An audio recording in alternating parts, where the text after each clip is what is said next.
So let me ask you something honestly. When you listen to Sir President Cyril Ramaphosa's State of the Nation address this year, did you feel hopeful?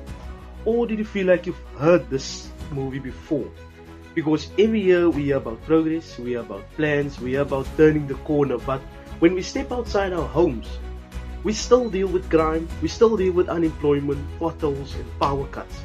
And a government that sometimes feel like it's moving in slow motion. So today I want to talk about what was promised in Parliament, what the opposition is saying, and where we really stand as a country. And I believe, and I'm going to be straight with you, I believe South Africa is making progress, but we are nowhere near solving our problems. So let's get into it.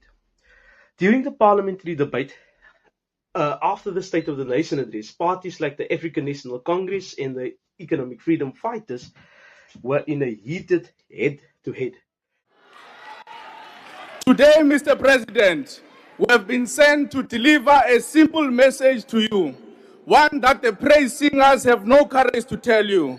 On my right are CVs of youth inclusive of graduates who have been looking for jobs without success. It is a lie that they are lazy. It is a lie that they sit at home and bask under the sun like Honorable Mantase suggests. They wake up every morning. They ask their families for the last cent. They must choose between buying bread or buying a bus ticket. They must choose between buying electricity or buying data. I listened attentively to you, President, when you said during your days you used to go door to door to look for a job. As if the youth of this country has not walked all the streets and stood in each and every traffic light looking for a job in South Africa. What an insult to the young people who stand in long lines to get a job as a waiter, as a bottle girl, as a call center agent. What an insult to the more than 900,000 youth who applied for a mere 5,000 available posts in the South African Police Service training program.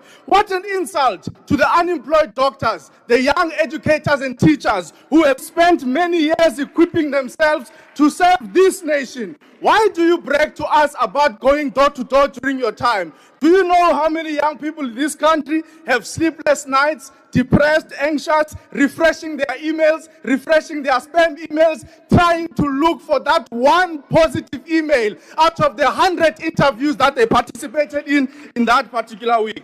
Mr. President, these are just a few CVs which are gathering dust in our communities. But there are many other millions of CVs of young people who are unemployed in this country. And from now onwards, we are going to rally the youth of South Africa to physically deliver CVs at the doors of the union buildings, at the doors of parliament, and in the office of Honorable Mantashe. We are going to publicly share your official email addresses, not the fake ones you put on Google, so that the youth can send you all our CVs each and every day until you take the struggle of joblessness serious in South Africa.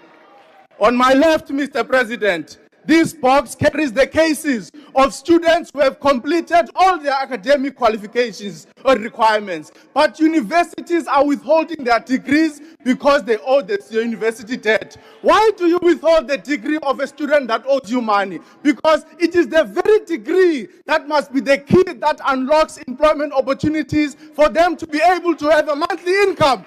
Give them their degree so that they can be able to go and seek a job.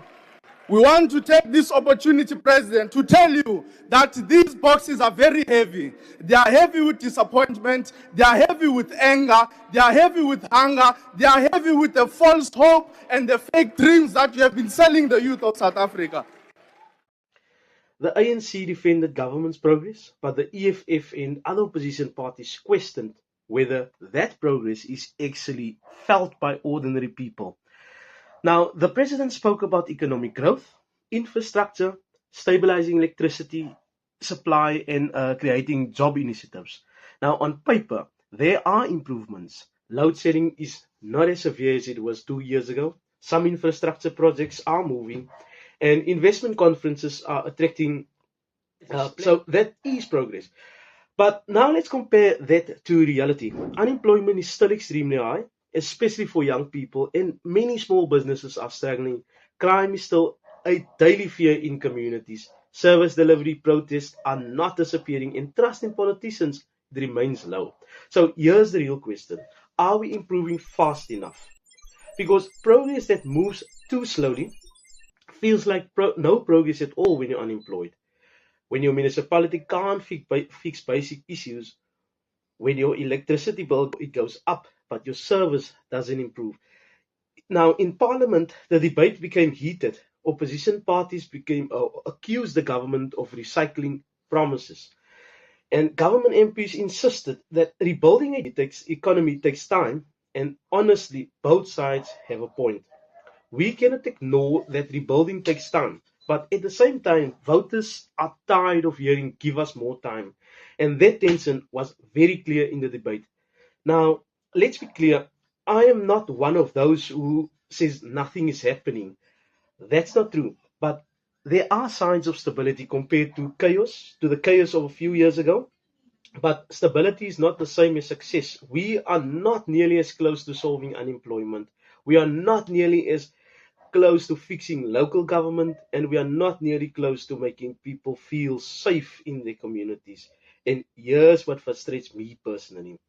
Every selection cycle, we hear strong promises: fix ESCOM, fix corruption, fix jobs, professionalize the public services. In every year, we move forward a little bit, but the gap between promise and lived reality is still wide. It feels like we are walking uphill while being told we're almost at the top. We want real, measurable change. We want to see youth unemployment drop significantly, not slightly. We want municipalities that work. We want politicians who focus less on fighting in parliament and more on fixing basic systems. Maybe I'm asking too much, or maybe I'm asking for exactly what voters deserve. Sometimes I watch these parliamentary debates, I feel I have to laugh a little bit.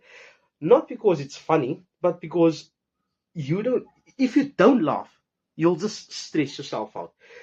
You see MP shouting, you see drama, speeches, you see point scoring, and I'm sitting there thinking, guys, we just want street lights working. We don't need Oscar level performances. We need service delivery. And I say that respectfully. Politics is serious business, but sometimes it feels like theater. And the audience, which is us, is paying for tickets whether you like it or not. Advice on politics and voting. Here's where I want to speak directly to you. Do not disengage from politics just because you are frustrated. That is exactly when your voice matters most. Research, read beyond headlines, compare what parties promised 5 years ago, what they've actually delivered. Look at your municipality. Is it working? Is it improving? Or is it declining?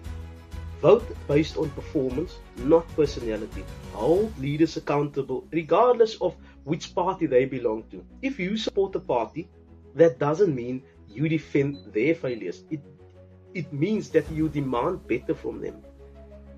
And most importantly, understand that no single speech in Parliament changes the country overnight. Changes come from pressure, from informed citizens, from consistent accountability. So here's my conclusion. The country is making progress. That's a fact. But we are not nearly as close to solving our deepest problems as some speeches might suggest.